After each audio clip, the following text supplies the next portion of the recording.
no, no, no.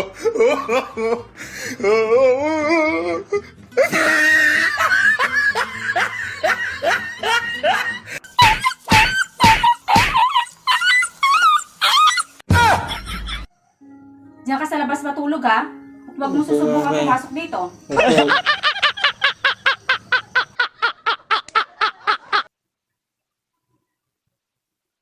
Ay, nasarap ah. Talaga, Daddy? Ay, wow. Daddy, Wow. nung binatay ko, sino na pamasahe ng ulo mo? Eh, wala. Ikaw pala naman nakapagmasaya ng ulo ko eh. Talaga? Ay, Ako lang? Kasi makidlaan mo ng ulo ko nung naging asawa kita.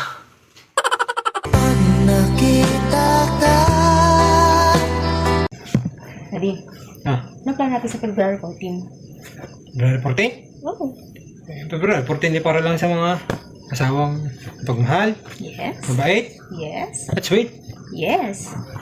Pero kung ang asawa mo ay matapang, bungangera, at makapira, eh dapat sa inyo February 15. At bakit naman? Ay sahod na yun eh. Hindi kayo, lang naman ang hinihintay ninyo. Sinimulan ko to, walang naniniwala sa paligid ko. Eh ano? Susulat